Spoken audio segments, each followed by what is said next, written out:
Hello students, welcome back to DB classes. तो जैसे कि लास्ट लेक्चर में हमने एक नया कंसेप्ट स्टार्ट किया, दैट इज नंबर सिस्टम। कि नंबर सिस्टम क्या है, उसमें क्या क्या अलग कैटेगरीज है नंबर्स की, that is natural number, whole number, integers, rational numbers, irrational numbers क्या है।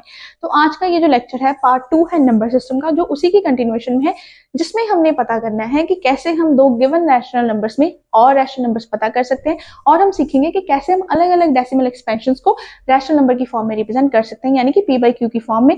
तो बिना देरी किए फटाफट स्टार्ट करते हैं हमारा लेक्चर और देखते हैं कि फर्स्ट टॉपिक हमारा है। फर्स्ट टॉपिक है कि how to insert rational numbers between two rational numbers. की अगर हमें दो रैशनल नंबर्स दिए हुए हैं, मान लो हमारे पास ए और बी, वो दो रैशनल नंबर्स दिए हुए हैं, वो पूछ रहे हैं कि इन दोनों के बीच आप रैशनल नंबर्स और पता करो कि कितने रैशनल नंबर्स है जो इनके बीच में आ सकते हैं। तो बहुत ही सिंपल सा मेथड है कि आपने जो दो रैशनल नंबर्स दिए हुए हैं उनकी एवरेज निकालनी है। उनकी एवरेज मतलब दोनों को पहले ऐड कर दो और डिवाइड कर दो 2 के साथ, ठीक है, क्योंकि दो नंबर है तो डिवाइड बाय 2 ही होगा। हमने उनका मीन निकाल लिया, तो किया क्या, हमने सिंपली दोनों नंबर्स को पहले ऐड किया, दैट डिवाइड कर दिया 2 से।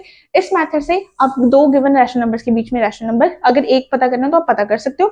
अगर बात हो जाए कि हमें एक से ज्यादा रैशनल नंबर चाहिए, अगर हमें पूछा जाए कि एक से ज्यादा रैशनल नंबर कैसे पता करने, तो वो मैं आपको सिखाऊंगी with the help of question, जो कि मैंने नेक्स्ट स्लाइड पे आपके लिए लिखा हुआ है। फॉर्मूला आपको क्लियर है कि a प्लस बी बाई 2 करना है सिंपली, ठीक है। तो क्वेश्चन है कि find 5 rational numbers between 1 and 2। 5 rational number हमें पता करने हैं 1 और 2 के बीच। अब मेथड हमने क्या सीखा है कि दो रैशनल नंबर्स के बीच हमने रैशनल नंबर पता करने हैं। क्या 1 और 2 रैशनल नंबर है? बिल्कुल है, क्योंकि 1 और 2 को हम लिख सकते हैं 1 बाय 1 और यहाँ पे हम लिख सकते हैं 2 बाय 1। तो ये रैशनल नंबर की फॉर्म में रिप्रेजेंट हो गई, यानी कि 1 और 2 रैशनल नंबर ही है, ठीक है। तो अब इन दोनों के बीच में हम कैसे पता करेंगे कि कोई और रैशनल नंबर है या नहीं? हमने क्या करना है, इन दोनों को ऐड कर दो, 1 प्लस 2 डिवाइड बाय 2, फॉर्मूला यही है। तो ये बन गया 3 बाय 2, यानी कि फर्स्ट हमारा रैशनल नंबर आ गया ये।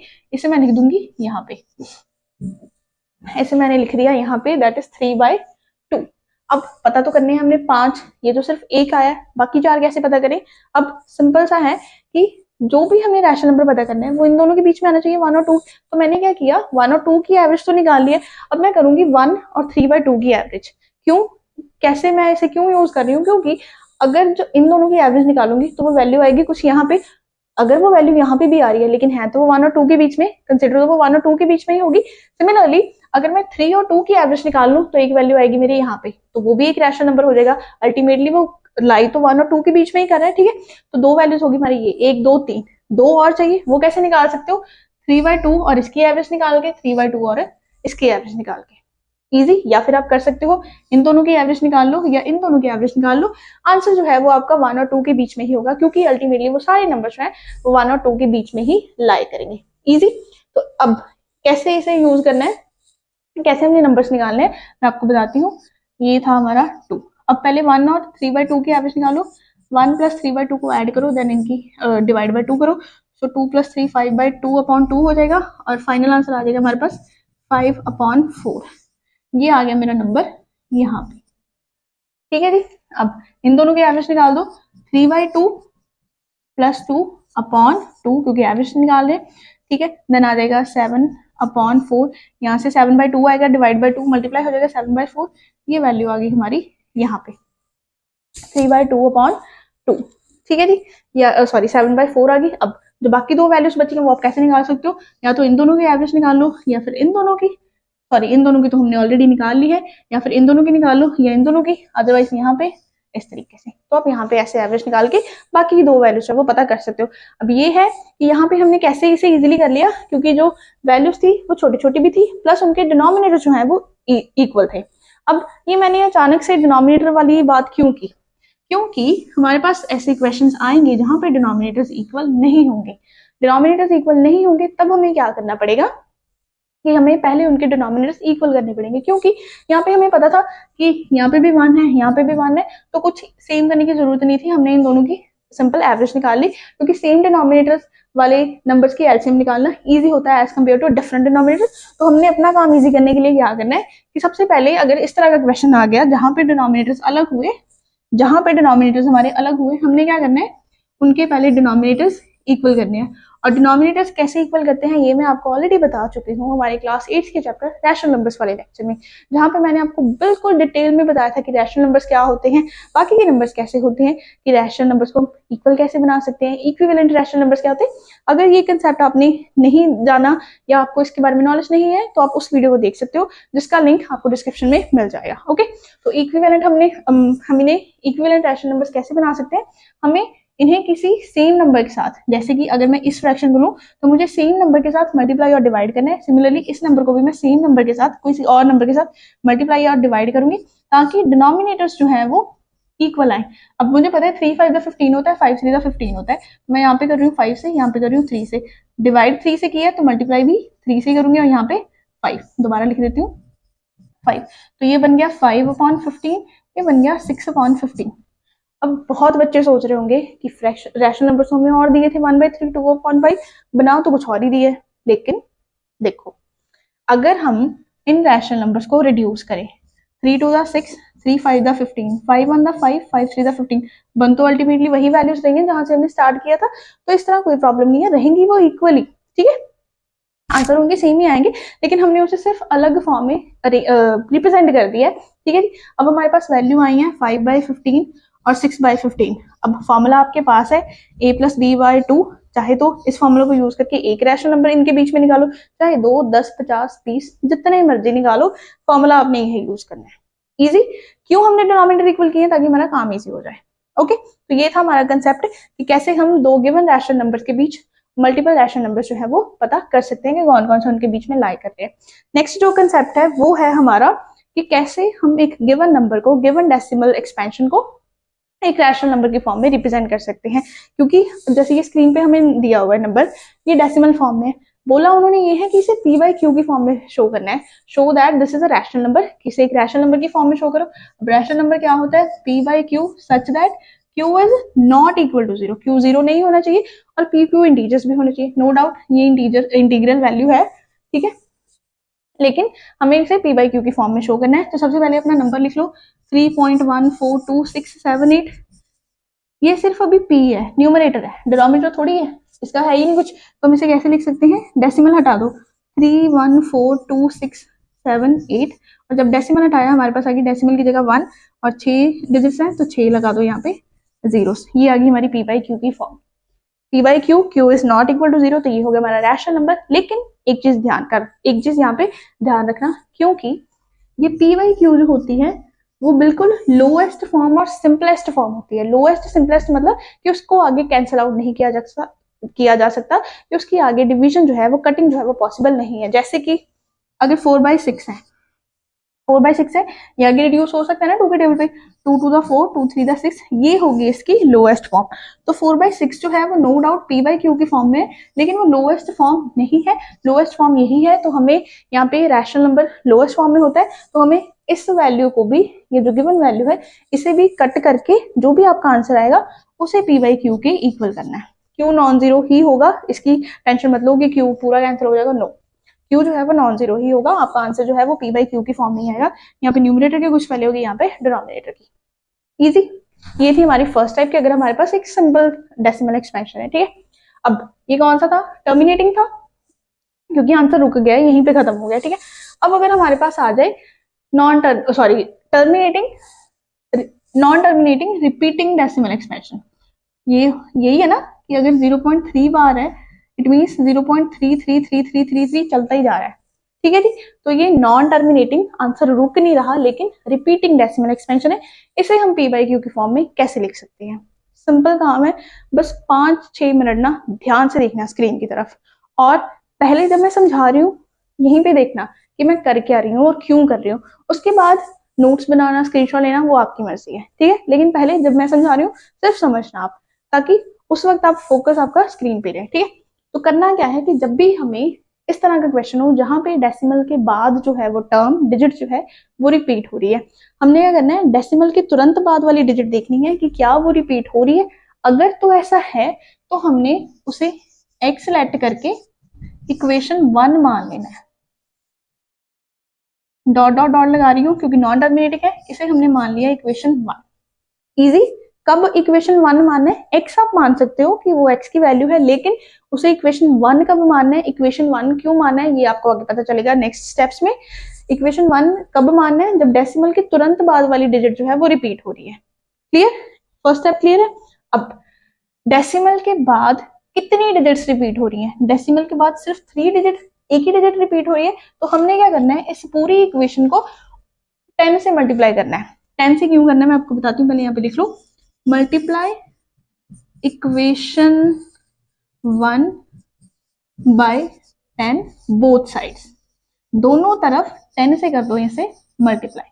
अब 10 से क्यों किया है, अगर तो हमारे पास डेसिमल के बाद एक डिजिट जो है वो रिपीट हो रही है तो हम मल्टीप्लाई करते हैं 10 से, अगर डेसिमल के बाद 2 डिजिट्स रिपीट हो रही है तो हम मल्टीप्लाई करते हैं 100 से, अगर डेसिमल के बाद 3 डिजिट्स रिपीट हो रही है तो हम मल्टीप्लाई करते हैं 1000 से। ये एक फॉर्मेट है इजी। जैसे जैसे डेसिमल के बाद नंबर ऑफ डिजिट्स रिपीटिंग बढ़ती जाएंगी, यहाँ पे 1 के साथ जीरोस भी उतनी उतनी होते जाएंगे। यहाँ पे एक डिजिट थी 1 0, अगर 2 थी तो 2 जीरो है, 1 के साथ 3 है तो 3 है, 4 है तो 4, 10 है तो 10। फॉर्मेट आपको समझ लग गया, बस आपने ये अप्लाई करना है। ठीक है, कब अप्लाई करना है, उससे पहले हमें ये देखना है कि डेसिमल के बाद वाली जो तुरंत वाली डिजिट है वो रिपीट होनी चाहिए, तब हम उसे इक्वेशन 1 मानेंगे। ठीक है, उस इक्वेशन को 1 को हमने देन मल्टीप्लाई करना होता है। ठीक है जी, तो ये आ गई हमारे पास 10 को अगर मैं 0.33 से मल्टीप्लाई करूं तो मेरे पास वैल्यू आ जाएगी 3 पॉइंट, डेसिमल उधर चल जाएगा, सॉरी डेसिमल इधर आ जाएगा, 3.3333 डॉट डॉट डॉट डॉट, क्योंकि नॉन टर्मिनेटिंग है। ठीक है जी, ये होगी हमारी सेकंड इक्वेशन। अब सिंपल क्या करना है, इन्हें सब्ट्रैक्ट कर दो, सेकंड वाली इक्वेशन में से फर्स्ट को माइनस कर दो, subtract first from second. Subtraction आती है हमें, बहुत इजी है। 10x ऊपर 3.3333 लिख दो, ओके जी। देन ये थी x इक्वल टू 0.3333, ठीक है, चाहे तो ऐसे डॉट डॉट भी लगा दो क्योंकि नॉन टर्मिनेटिंग है। माइनस करो, यहाँ पे आ जाएगा 9x और यहाँ पे आ जाएगा 3.00। अब 00 आप चाहे 10 बार लगा लो, 1000 बार लगा लो, चाहे एक बार भी ना लगाओ, वो आंसर 3 रहेगा। यानी कि हमारे पास 9x की वैल्यू कितनी आएगी, 3, x की वैल्यू आ गई हमारे पास 3/9, जो कि इक्वल होगी 1/3 की। अब x की वैल्यू आई है 1/3, लेकिन x था कितना, 0.33, जो हमें क्वेश्चन में पूछा गया था, इसे हम लिख सकते हैं 0.3 बार। यानी कि x जो था ओरिजिनली 0.3 बार, उसे हमने p/q की फॉर्म में कैसे लिख दिया, 1/3, और यही आपका फाइनल जो है वो आंसर है। ठीक है जी, बहुत ईजी था, सिर्फ आपको थोड़ा सा टाइम एक बार इसे एक पहली बार समझने में लगता है। ठीक है, 2 वेरिएशन है, पहली वेरिएशन पहली जो 2 टाइप्स है, पहली टाइप ये है, दूसरी टाइप मैं आपको नेक्स्ट क्वेश्चन में समझाऊंगी। लेकिन पहले इसे एक बार रिवाइज कर लेते हैं। किया क्या हमने, सबसे पहले नंबर चेक किया कि क्या डेसिमल के बाद वाली डिजिट रिपीट हो रही है।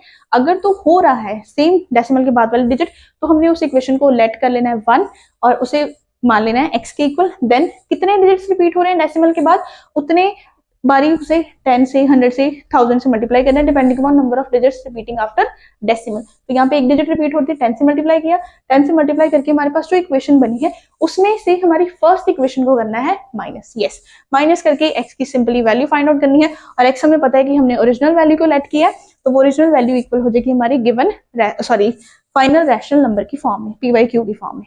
इजी। तो ये थी हमारी फर्स्ट टाइप की हम कैसे किसी डेसिमल एक्सपेंशन को रैशनल नंबर की फॉर्म में रिप्रेजेंट कर सकते हैं। क्लियर है जी। अब नोट कर लो, स्क्रीनशॉट ले लो, ये आपके ऊपर है। तो अब जैसे मैंने आपको लास्ट स्लाइड में बताया कि इस कंसेप्ट की 2 टाइप्स होती हैं, कि एक तो डेसिमल के बिल्कुल नेक्स्ट डिजिट जो है वो रिपीट हो जाती है, दूसरे केस में ऐसा नहीं होता है। दूसरे केस क्या है, जो मैंने आपको इस क्वेश्चन दिया हुआ है वो ही है, show that this number that is 0.2353535। अब ध्यान से देखो, 0.2 डेसिमल के बाद 2 है और उसके बाद है 353535, यानी कि पॉइंट के बाद जो डिजिट है 2 वो नहीं रिपीट हुई, उसके बाद वाली डिजिट रिपीट हो रही है 3535। तो मैं इसे लिख सकती हूँ 0.235 के ऊपर बार, कि 35 जो है वो रिपीट हो रहा है। इजी। उन्होंने बोला है कि show that this can be expressed in the form of p/q that is rational number, जहां पे q नॉन जीरो है और p और q जो है इंटीजर्स है। तो सबसे पहले क्या करते हैं कि let x equal to this value that is 0.235 के ऊपर है बार। अब क्या मैं इसे इक्वेशन 1 मान सकती हूँ, आप मुझे बताओ, सोचो, रिवाइज करो कंसेप्ट जो हमने अभी लास्ट स्लाइड में डिस्कस किया है, और मुझे बताओ कि क्या मैं इसे इक्वेशन 1 लेट कर सकती हूँ या नहीं। नहीं, क्योंकि कंडीशन क्या थी कि डेसिमल के बिल्कुल नेक्स्ट डिजिट जो है वो रिपीट होनी चाहिए, यहाँ पे ऐसा नहीं है, तो इक्वेशन 1 हमने सिलेक्ट नहीं करना है। क्लियर? अब कैसे हम इसे इक्वेशन सेलेक्ट कर 1 मानेंगे? अगर ये जो 3 5 है वो बिल्कुल डेसिमल के पास हो जाए और 2 उधर चल जाए या किसी तरह रीअरेंज हो जाए, तो हमने क्या करना है, एक डिजिट है तो मैं इसे कर दूंगी 10 से मल्टीप्लाई, क्योंकि डेसिमल फिर इधर शिफ्ट हो जाएगा। सो मल्टीप्लाई अबव एक्सप्रेशन, या आप लिख दो कि multiply value of x multiply by, या इस तरह ही लिख दो सीधा, मल्टीप्लाई बाय 10 बोथ साइड्स। 10 से क्यों? क्योंकि एक डेसिमल ही हमने उधर मूव करना है, एक प्लेस ही, तो multiply by 10 both sides. Okay, multiply करो, ये बन जाएगा 10x, इधर आ गई हमारे पास 2.35 बार। अब मैं इसे लेट करूंगी 1। जरूरी नहीं है कि जहां x अकेला है उसी को 1 लेट करना है, नो। कंडीशन हमारी कुछ और कहती है कि कंडीशन ये है कि डेसिमल के बाद वाली डिजिट्स रिपीट होनी चाहिए, जैसा कि यहाँ पे, तब हम उसे इक्वेशन जो है 1 वो है वो मानना है। क्लियर? अब सेकंड स्टेप क्या था कि डेसिमल के बाद जितनी डिजिट्स रिपीट हो रही हैं उतने के साथ हमने उसे मल्टीप्लाई करना है, कि उतने जीरो वाले 1 जीरो के साथ जो 1 लगा होता है उतने नंबर के साथ हमने मल्टीप्लाई करना है। जैसे कि 2 डिजिट्स रिपीट हो रही है तो हमने किससे मल्टीप्लाई करना है इसे? 100 के साथ। Multiply first by 100 on both sides, दोनों तरफ 100 के साथ हमने क्या करना है? मल्टीप्लाई। तो ये हो जाएगा 100 इंटू 10x, ये हो जाएगा 100 इंटू 2.35 बार, ये हो जाएगा हमारा 1000x, और ये हो जाएगा 235 बार, क्योंकि बार है 2 डिजिट छोड़ के इधर आ जाएगा डेसिमल, तो ये आ जाएगा कुछ इस तरीके से। 9 लगाओ, क्योंकि 3535 रिपीट होगा तो डेसिमल बहुत देर बाद आएगा, तो हमारे पास ये वैल्यूज आ गई है। इजी। अब ये बन गई हमारी सेकंड इक्वेशन। अब आगे आपको पता है कि जब आपके पास दोनों इक्वेशन आ जाए, इक्वेशन सेकंड में से आपने फर्स्ट को माइनस कर देना है, और जो आंसर आया पी बाई क्यू की फॉर्म में जो वैल्यू होगी हमारी एक्स की, वो फाइनली इक्वल हो जाएगी हमारी 0.235 बार के इक्वल। ये हो जाएगी हमारी 0.235 बार के इक्वल। तो सब्ट्रैक्शन आपको आती है, ये काम मैंने छोड़ा आपके हिस्से, आपकी रिवीजन भी हो जाएगी, प्रैक्टिस भी हो जाएगी। तो इस सम को आपने कंप्लीट करना है, और कमेंट बॉक्स में इस क्वेश्चन का जो फाइनल आंसर है 0.235 बार की फाइनल वैल्यू है रैशनल नंबर की, वो आपने मुझे कमेंट बॉक्स में बतानी है। ठीक है जी। तो ये था हमारा सेकंड लेक्चर, जिसमें हमने सीखा कि रैशनल नंबर के बीच हम कैसे और रैशनल नंबर इंसर्ट कर सकते हैं, और हमने जाना कि कैसे हम अलग अलग तरह के डेसिमल एक्सपेंशन को रैशनल नंबर की फॉर्म में रिप्रेजेंट कर सकते हैं। तो आई होप कि फर्स्ट लेक्चर की तरह आपको सेकंड लेक्चर के भी सारे कंसेप्ट जो है वो अच्छे से समझ आए होंगे। फिर भी कोई डाउट है तो I am here for you, आप मुझे बता सकते हो इन द कमेंट बॉक्स। मैं उसके लिए आपको सोल्यूशन जो है, आपके डाउट जो है वो जरूर क्लियर करूंगी। और थर्ड जो पार्ट होगा इस लेक्चर का, इस कंसेप्ट का, नंबर सिस्टम का, वो होगा इररेशनल नंबर्स के बारे में, जहाँ पे हम देखेंगे कि इररेशनैलिटी होती क्या है, कि हम नंबर्स को क्यों इररेशनल बोलते हैं, क्या है उनकी प्रॉपर्टीज अलग अलग, कैसे हम उन्हें रिप्रेजेंट करते हैं नंबर लाइन पे, वगैरह वगैरह। ये सारी चीजें हम सीखेंगे थर्ड लेक्चर में। तो आपने थर्ड लेक्चर भी इसी डेडिकेशन से देखना है, और नंबर सिस्टम का जो अपना कंसेप्ट है उसे पूरा जो है वो कंप्लीट करना है। तो आई होप कि ये लेक्चर भी आपको समझ आया होगा, और थैंक यू फॉर वॉचिंग।